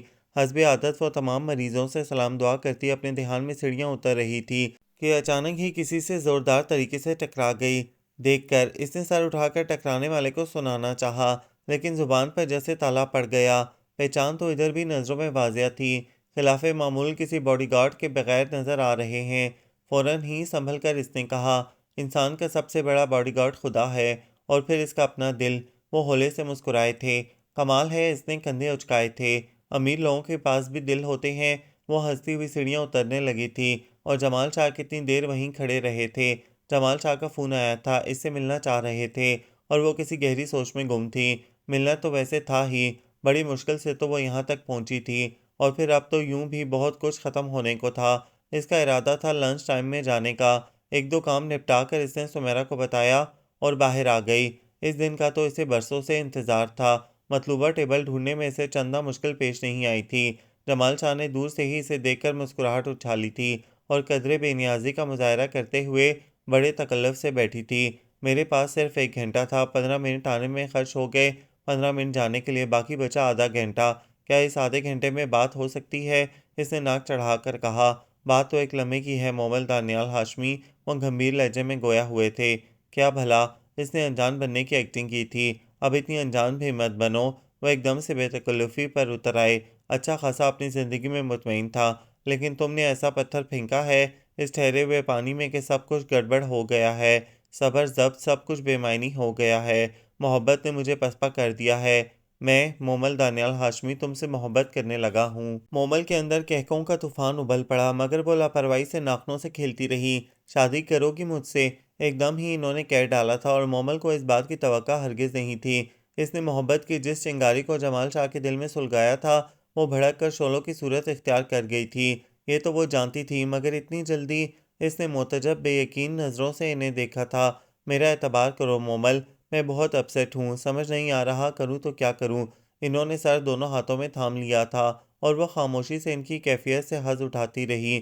زندگی رہی تو میں کتاب لکھوں گی۔ چائے کا گھونٹ لے کر اس نے سب کی طرف دیکھا۔ ٹی ٹائم تھا اور اس وقت کمپیوٹر سیکشن کا سارا سٹاف ہال میں جمع ہوتا تھا۔ ہلکی پھلکی باتوں کے دوران چائے کا دور چلتا تھا اور پھر سے کام۔ مومل کا تو خیر سے کام ہی فیلڈ کا تھا۔ مہینے کے 20 دن اسے مارکیٹ ویلیوز سیٹ کرنے کے لیے خوار ہونا ہوتا، 10 دن رپورٹس تیار کرنے میں گزر جاتے۔ اللہ تمہیں لمبی عمر دے۔ فضا نے فوراً دعا دی۔ مگر یہ کتاب ہوگی کس موضوع پر؟ سمیرہ نے بے تابی سے پوچھا۔ مومل کی نظریں بے اختیار کونے میں خاموش بیٹھے مرتضیٰ پر جا ٹکیں، مرد کی نفسیات پر۔ وہ دھیرے سے مسکرائی۔ یہ بہت آؤٹ آف فیشن ٹاپک ہے، کوئی گلیمرائز ٹاپک چوز کرو۔ فخر نے بھی رائے دینا ضروری سمجھا۔ مگر یہ ٹاپک ہے بڑا انٹرسٹنگ۔ اس نے مگ کے کنارے پر شہادت کی انگلی پھیرتے ہوئے پھر مرتضیٰ پر نظریں گاڑی تھیں۔ آوازیں اس تک بخوبی پہنچ رہی تھیں اور چہرے کا تناؤ بتا رہا تھا کہ وہ اس وقت ضبط سے کام لے رہا ہے۔ ہاں یار، پتہ ہے ڈیزائننگ ڈپارٹمنٹ کی صوبیہ کی شادی ہوتے ہوتے رہ گئی۔ سیما نے نیوز باکس کھولا تھا۔ کیوں؟ ایک ساتھ کئی آوازیں ابھری تھیں اور ایسے موقعوں پر مومل ہمیشہ دامن بچا کر اٹھ جایا کرتی تھی۔ اسے اس بات سے سخت نفرت تھی کہ بیٹھ کر دوسروں کو ڈسکس کیا جائے ان کی خیر موجودگی میں۔ وہ اپنے کمرے کی طرف بڑھی ہی تھی کہ مرتضیٰ کی آواز نے اس کے قدم روک لیے۔ کچھ لمحوں کے لیے میرے ساتھ چلیں گی؟ بہت سنجیدگی تھی اس کے چہرے پر، آنکھوں میں۔ کیوں؟ کہاں؟ حیرانی کے اثر سے باہر آتے ہوئے اس نے پوچھا تھا۔ اگر اعتبار ہے تو چلیے، صرف آدھے گھنٹے کے لیے۔ اس نے ایک لمحے کو سوچا اور اس کے ہمراہ ہو لی۔ دیکھ لینے میں کیا حرج ہے، اس نے سوچا تھا۔ بائک اس نے ایک بہت بڑے گھر کے سامنے روکی تھی۔ وہ متذبذب سی کھڑی تھی۔ یہاں تک آ گئی ہیں تو اندر بھی چلیے۔ ایک تو اسے مرتضیٰ کے اس قدر سنجیدہ ہونے پر حیرت تھی، دوسرا اس طرح کا رویہ۔ وہ اس کے پیچھے خاموشی سے چل پڑی تھی۔ یہ ہمارا لاؤنج ہے۔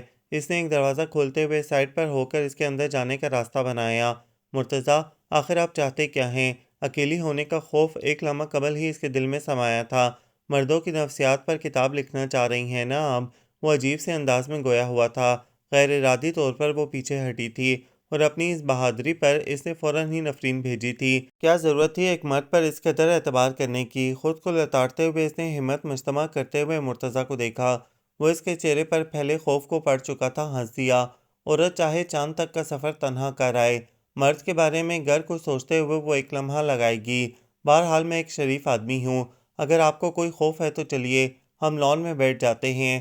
ہم جن سے پیار کرتے ہیں ان کی تذلیل نہیں کرتے۔ مائنڈیڈ۔ اس نے مومل کے سر پر ہلکی سی چپت لگائی اور مومل کا خوف اگرچہ دور نہیں ہوا مگر کم ضرور ہو گیا تھا۔ اور پھر لان کی سیڑھیوں میں بیٹھے ہوئے مرتضیٰ نے اسے کتنی پرانی باتیں بتائی تھیں جب وہ فرسٹ ڈے انٹرویو کے لیے آئی تھی۔ پہلی مٹبھیڑ مرتضیٰ سے ہوئی تھی۔ اس کا تعلق ایک سفید پوش غریب گھرانے سے تھا۔ بڑی مشکلوں سے اماں نے اس کی تعلیم مکمل کروائی تھی۔ ایسے میں فیشن کے متعلق وہ سوچ بھی نہیں سکتی تھی۔ عام سے سادہ کاٹن کے سوٹ میں ملبوس سیدھے بال بنائے جب وہ فرقان انٹرپرائزز کی سیڑھیاں چڑھ رہی تھی تو اسے کامیاب ہونے کی ایسی کوئی خاص امید نہ تھی۔ امیدواران کی لمبی قطار دیکھ کر وہ البتہ مایوس ہو گئی تھی۔ تھوڑی دیر بیٹھنے کے بعد اس نے انٹرویو دینے کا ارادہ ملتوی کرتے ہوئے اٹھنے کی ٹھانی ہی تھی کہ ایک لمبا چوڑا وجود اس کے سامنے آ کھڑا ہوا۔ آپ بھی انٹرویو دینے آئی ہیں؟ بڑے رعب سے پوچھا تھا۔ اس نے بڑے اعتماد سے جواب دیا تھا۔ اچھا تو یہ لیجئے۔ اس نے ہتھیلی اس کے سامنے پھیلائی۔ ایک عدد لپسٹک۔ اصل میں لگ تو آپ اس طرح بھی بہت اچھی رہی ہیں، لیکن خیال رہے کہ اندر سلیکشن نعت خوانی کے پروگرام کے بجائے مارکیٹنگ مینیجر کے لیے ہو رہا ہے، اور ٹیلنٹ کے ساتھ ساتھ پرسنالٹی کے بھی نمبر لگیں گے۔ اگر آپ خود کسی کو متاثر نہیں کر سکیں گے تو اسے چیز خریدنے پر آمادہ کیسے کریں گے؟ اس نے تفصیلاً سمجھایا تھا۔ مومل کے ماتھے پر ناگواری کے بل واضح تھے، پھر بھی اس نے لپسٹک اٹھا کر پرس میں رکھتے ہوئے اس کا شکریہ ادا کیا، جس کا جواب اس نے بڑی خندہ پیشانی سے یو ویلکم کہہ کر دیا تھا۔ ہم لوگ ترقی کر ہی نہیں سکتے، اس نے جل کر سوچا تھا، اور پھر اس کا سلیکشن ہو گیا تو پہلی مبارکباد دینے والا وہی مرتضیٰ ہی تھا، لیکن اس نے اس کو کبھی اہمیت دی ہی نہ تھی۔ حتیٰ کہ جب اس نے پرپوز کیا تو اس نے بڑے اطمینان سے سامنے پڑا پیپر ویٹ دے مارا تھا، جسے اس نے مہارت سے کیچ کر لیا تھا، اور اس کی ناگواری کے واضح اظہار کے باوجود پیچھا نہیں چھوڑا تھا۔ تم نے سمجھا مومل، شاید میں بھی محض دل لگی کر رہا ہوں۔ وہ گہری اداسی کے زیر اثر تھا، وہ خاموش رہی، شاید اس نے یہی سمجھا تھا۔ اور پھر یہ کہ مجھے تمہاری بجائے تمہاری حیثیت پیاری ہے، تمہیں خبر ہی نہیں مومل، میں پہلے دن سے تمہارے گھر کے بارے میں جانتا ہوں۔ وہ چونکی ضرور مگر اظہار نہیں کیا۔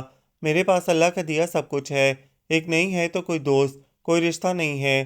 میرے ماں باپ ایک چھت تلے رہتے ہوئے 10 سال تک اجنبیوں کی طرح رہے، اور میں بھی شاید کسی کمزور لمحے کا۔ بولتے بولتے وہ چپ ہو گیا۔ مومل نے دیکھا اس کی آنکھوں میں نمی تیر رہی تھی۔ بابا فورن میں ہوتے ہیں، ماما اپنے میکے میں، اور میں یہاں پر اکیلا۔ مجھے تمہارا ساتھ چاہیے، تم کیا ہو، تمہاری حیثیت کیا ہے؟ مجھے اس سے غرض نہیں، لہٰذا اس طرف سے کوئی میل اپنے دل میں مت لانا۔ چلو آؤ تمہیں گھر چھوڑاؤں، کیونکہ آفس ٹائم تو ختم ہو گیا۔ بولتے بولتے وہ ایک دم ہی کھڑا ہو گیا، اور وہ بھی کھڑی ہو گئی۔ نہیں، یہ زندگی اتنی سہل نہیں ہو سکتی۔ طویل سڑک پر جلتی بجھتی روشنیوں پر نظر جمائے اس نے سوچا تھا۔ جمال شاہ کا فون آیا تھا، اسے ملنے کو بلایا تھا، اور اس کا کوئی ارادہ نہ تھا جانے کا۔ شاہ کو تڑپتا ہی تو دیکھنا چاہتی تھی وہ، اب کیسے اس کی تڑپ کم کرنے چلی جاتی۔ اس دن وہ آفس سے جلد اٹھ آئی۔ اماں خلاف معمول اس کی واپسی پر حیران تو ہوئیں، مگر پوچھا نہیں۔ دروازہ کھول کر چپ چاپ واپس پلٹ گئیں۔ وہ خود کو ریلیکس فیل کر رہی تھی۔ بڑے خوشگوار موڈ میں اس نے حنا اور ثنا کے ساتھ کھانا کھایا، پھر ڈھیروں باتیں کیں، اور شام کو سیر کا پروگرام بھی بنا ڈالا۔ اور ثنا کی تو عید ہو گئی تھی، ماما کبھی کبھی تو موڈ میں آتی تھیں، اور پھر شام کو وہ ان کو لے کر سیر کرانے جانے کہاں کہاں لے گئی۔ زندگی میں پہلی بار وہ گھٹن محسوس نہیں کر رہی تھی۔ دن ڈھلے وہ واپس لوٹی تو خبر ملی مرتضیٰ کافی دیر سے باہر بیٹھا تھا۔ مجنوں کی اولاد، وہ بڑبڑاتے ہوئے اندر داخل ہوئی، لیکن مرتضیٰ کی شکل دیکھ کر اس کی ہنسی نکل گئی۔ کیسے ہیں آپ؟ اس نے رسم نبھائی۔ آئی ایم آل رائٹ، میں تو آپ کو یہ میسج دینے آیا تھا کہ آج صبح سے اسسٹنٹ کمشنر جمال شاہ کا 20 مرتبہ فون آ چکا ہے، اور یہ پھول انہوں نے آپ کے لیے بھجوائے ہیں۔ دینے اس لیے چلا آیا کہ صبح تک یہ باسی ہو جاتے، اور باسی پھولوں سے مجھے وحشت ہوتی ہے۔ وہ ہکا بکا ہو گئی۔ تم نے دھیان سے سنا تھا مرتضیٰ؟ اسے اور ہی فکر لاحق ہوئی۔ آج تک میں نے جتنے کام کیے ہیں دھیان اور سنجیدگی سے ہی کیے ہیں۔ وہ بے حد اکھڑا اکھڑا لگ رہا تھا۔ اچھا، اس نے پھول اٹھا کر ٹیبل پر رکھے۔ چائے پیو گے؟ اس نے پوچھا تو وہ اٹھ کھڑا ہوا۔ نہیں آنٹی پلا چکی ہیں، خدا حافظ۔ پردہ اٹھا کر باہر نکل گیا، اور وہ روکنے کی خواہش رکھنے کے باوجود روک نہ سکی۔ پتہ نہیں زندگی کیا کھیل کھیل رہی ہے میرے ساتھ، اور اس میں کس کا کیا کردار ہے، کیسے سمجھوں میں؟ اس نے پھولوں پر نظریں جماتے ہوئے سوچا تھا۔ وہ اپنی دھن میں بڑی تیزی سے اٹھی تھی، اسی تیزی سے سر چکرایا تھا، سہارے کے لیے کرسی کو پکڑا تھا، لیکن ایک دم سے سب کچھ پیروں تلے سے نکلتا ہوا محسوس ہوا تھا۔ اندر آتے اللہ دتا نے اسے گرتے دیکھ کر دوبارہ باہر کو دوڑ لگا دی تھی، اور پھر جانے کتنے لمحوں بعد وہ ہوش میں آئی تھی۔ غیر مانوس سی فضا تھی۔ اس نے مندی آنکھوں سے جگہ پہچاننے کی کوشش کی۔ کیسی ہو؟ مانوس آواز پر اس نے ذرا سی گردن ترچھی کر کے دیکھا۔ مرتضیٰ تھا پریشان سا۔ مجھے شاید چکر آ گیا تھا۔ اس نے اٹھنے کی کوشش کی، لیکن مرتضیٰ نے دوبارہ لٹا دیا۔ ڈرپ لگی ہوئی ہے، اصل میں صبح ناشتہ نہیں کیا تھا نا، کمزوری ہو گئی۔ یہ ڈاکٹر بھی بس۔ وہ ہنسنے لگی۔ مرتضیٰ نے بڑی گہری نظروں سے اسے دیکھا، پھر مڑ کر سسٹر کو آواز دی۔ آ گیا ہوش، طلعت آئی تھی۔ کیوں اپنی جان کی دشمن بنی ہوئی ہو تم؟ جان سے پیار نہیں ہے کیا؟ اس نے نبض چیک کرتے ہوئے پیار بھری ڈانٹ بھی پلائی۔ اس نے خاموشی سے ڈانٹ سنی، پھر مرتضیٰ سے مخاطب ہو گئی۔ تم نے میرے گھر تو نہیں بتایا، خواہ مخواہ اماں پریشان ہوتی۔ نہیں، لیکن اب بتانے جا رہا ہوں۔ ظاہر ہے رات میں کوئی تو ٹھہرے گا تمہارے پاس۔ کیا رات میں؟ ہرگز نہیں، میں کوئی بیمار نہیں ہوں، گھر جانا ہے مجھے۔ نیڈل اتار کر پرے پھینکتی ہوئی وہ اٹھ بیٹھی۔ طلعت روکتی رہ گئی۔ سنو طلعت، پاؤں میں جوتے پہن کر اس نے حیران کھڑی طلعت کو مخاطب کیا، مجھے خواہ مخواہ بیمار ظاہر کرنے کی کوشش مت کیا کرو۔ دیکھو میں بالکل ٹھیک ہوں، اور اب تمہارے سامنے اپنے پیروں پر چل کر جاؤں گی۔ طلعت نے سر تھام لیا۔ یہ پاگل کیوں نہیں سمجھ رہی، کیوں اپنی دشمن ہو رہی ہے؟ اسے جاتے دیکھ کر اس نے دکھ سے سوچا تھا۔ مرتضیٰ واجبات ادا کرنے رک گیا تھا۔ وہ ہاسپٹل سے باہر آ کر ادھر ادھر کنوینس کی تلاش میں نظر دوڑا رہی تھی جب گرے مہران قریب آ کر رکی۔ آئیے۔ ادھ کھلے شیشے کے پار سے جھانکتا جمال شاہ کا چہرہ تھا۔ اس نے چند لمحے سوچا، پھر گاڑی میں بیٹھ گئی۔ اس کے ذہن سے قطعاً نکل گیا تھا کہ وہ مرتضیٰ کے ہمراہ ہے، اور اس کی کمزوری کے خیال سے عجلت میں باہر آتا مرتضیٰ بیچوں بیچ سناٹے میں رہ گیا تھا۔ تم نے میرے سوال کا جواب نہیں دیا مومل۔ سامنے دھرے کافی کے مگ پر انگلی سے دھن بجاتے ہوئے انہوں نے بڑی بے چین نظروں سے مومل کو دیکھا تھا، جو بڑے اطمینان سے کافی کی سپ لے رہی تھی۔ آپ کی مسز؟ کافی دیر بعد اس نے مختصراً کہا تھا۔ کیا فرق پڑتا ہے اس سے؟ وہ تھوڑا سا جھنجھلائے تھے۔ میں تم دونوں کے حقوق پوری طرح ادا کر سکتا ہوں۔ تمہیں الگ گھر میں رکھوں گا، کوئی مسئلہ نہیں ہوگا۔ آپ کو شاید علم نہیں، میں غریب باپ کی بیٹی ہوں۔ دیکھنے میں آپ کو بڑی ماڈرن نظر آتی ہوں نا، کسی بڑے گھر کی بیٹی، مگر حقیقتاً ایسی نہیں ہوں۔ اس نے بہت ٹھہر ٹھہر کر بتایا۔ تو بھی فرق نہیں پڑتا مومل، میں تم سے شدید محبت کرتا ہوں۔ تمہیں اندازہ نہیں ہے، ورنہ تم اس طرح کی باتیں کر کے میرا دل نہ دکھاؤ۔ اور کیا تارا یہ سب برداشت کر لے گی؟ آپ کو شیئر کرنے پر تیار ہو جائے گی؟ وہ کتنی سہولت سے کھیل رہی تھی۔ نہ ہو، مجھے تمہارا جواب ہاں میں چاہیے، اس سے آگے ایک لفظ نہیں۔ کون کیا ہے مجھے یہ سمجھانے کی کوشش نہ کرو، میں تم سے بہتر سمجھتا ہوں۔ انہیں غصہ آ گیا تھا۔ اوکے اوکے، وہ ہاتھ اٹھا کر ہنس دی۔ جیسا آپ کہیں گے ویسا ہی کروں گی، لیکن ایک اور بات ہے۔ اس نے رک کر جمال شاہ کی طرف دیکھا۔ اب کیا بات ہے؟ کچھ نہیں، پھر بتاؤں گی، جانے کا سوچ کر وہ چپ ہو گئی۔ چلیں، اب کافی شام ہو گئی ہے، اس نے گھڑی پر نظر ڈالتے ہوئے کہا، اور دونوں اٹھ کھڑے ہوئے۔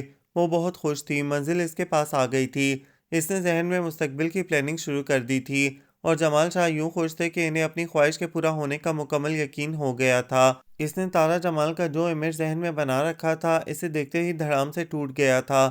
یہ تو سادہ سی کھلے دل کی مالک لڑکی تھی، اگرچہ طبیعت میں اپنے امیر ہونے کا غرور تھا، تھوڑی سی ترشی بھی، لیکن معاملہ فہم بھی تھی۔ اسی لیے تو جب اس نے بتایا کہ جمال شاہ اس سے شادی کرنا چاہتے ہیں، تو ایک لمحہ کو اس کا سارا وجود ہل ضرور گیا تھا، مگر اگلے ہی پل اس نے خود کو نارمل کرنے کی کامیاب کوشش کی تھی۔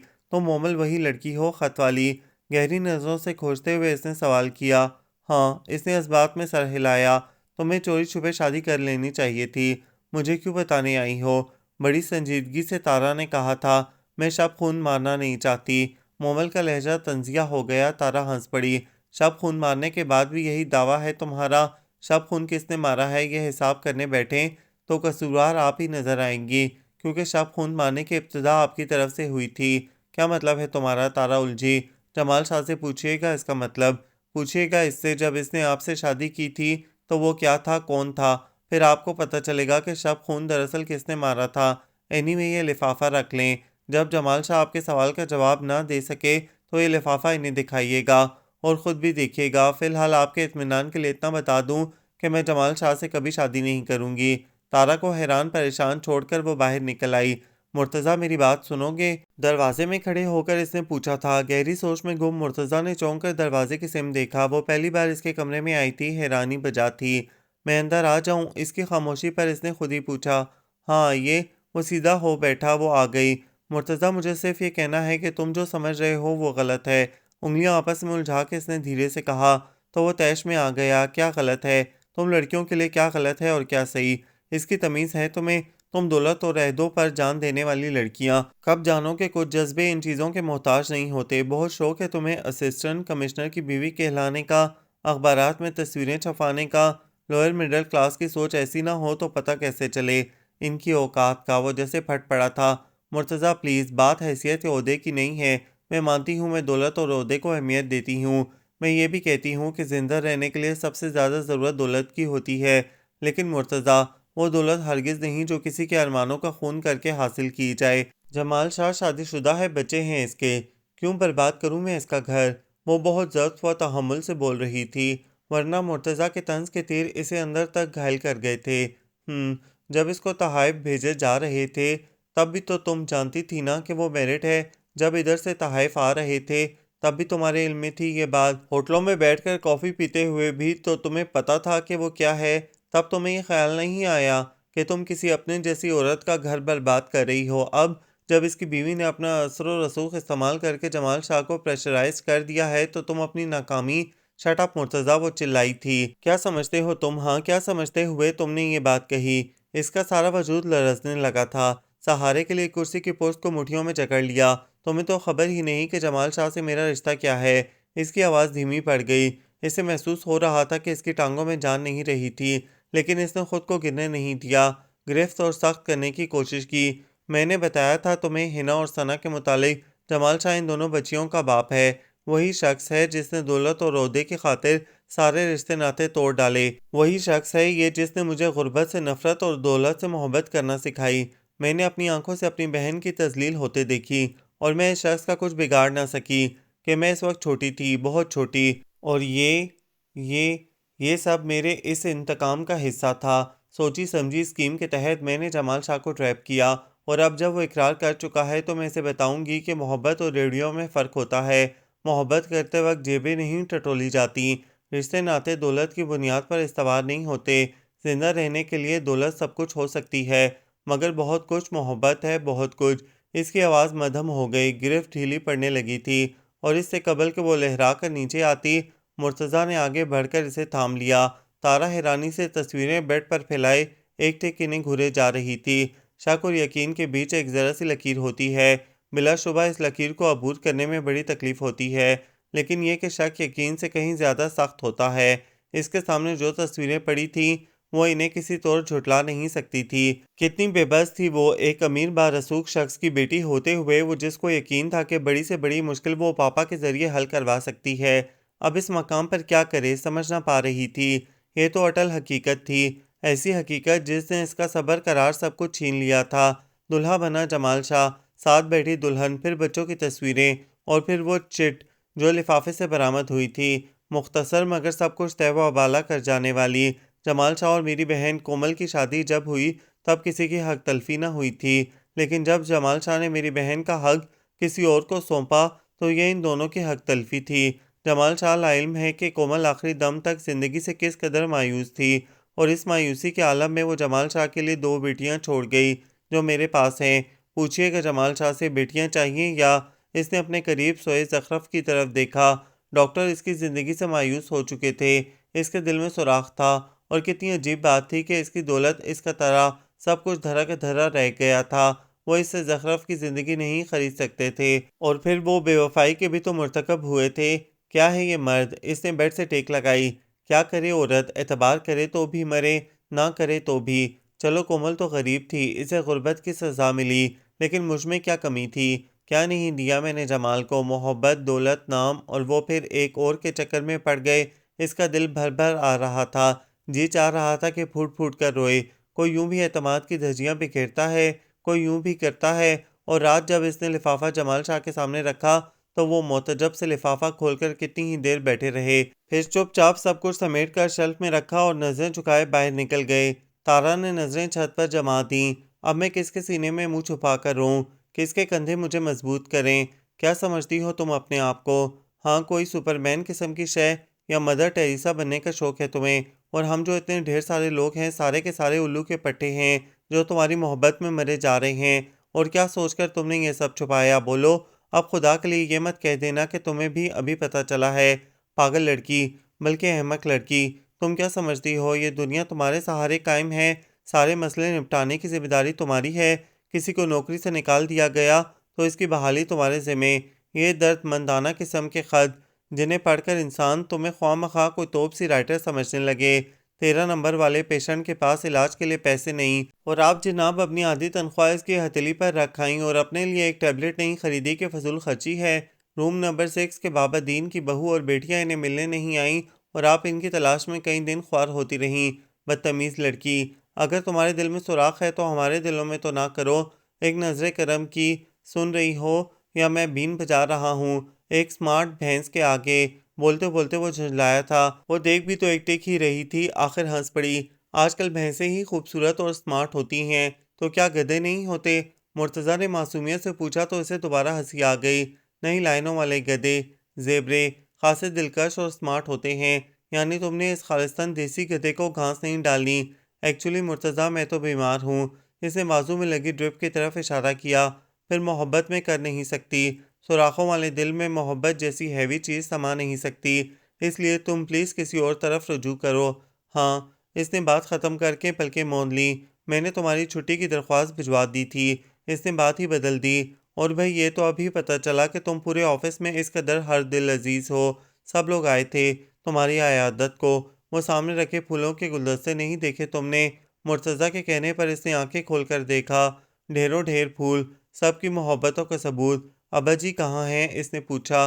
حنا اور ثنا کو اسکول سے لینے گئے ہیں، اماں گھر گئی ہیں کھانا بنانے، اور مجھے یہاں تمہاری دیکھ بھال کے لیے چھوڑ گئی ہیں۔ اتنا اعتبار تو ہے نا مجھ پر؟ مرتضیٰ کی آنکھیں چمکی تھیں۔ گھر چلیں، آج میں یہاں لیٹے لیٹے تھک گئی ہوں، ایک دم بیکار سی لگنے لگی ہوں خود کو۔ ہاں، آج شام تک تم ڈسچارج ہو جاؤ گی، پھر گھر ہی جانا ہے۔ اس کا انداز معنی خیز تھا۔ وہ نظریں چرا گئی، جبکہ وہ اسے گہری نظروں سے تکتا ہوا گنگنانے لگا تھا۔ اماں کے آنسو نہیں تھم رہے تھے، ابا چپ چاپ سر جھکائے بیٹھے تھے۔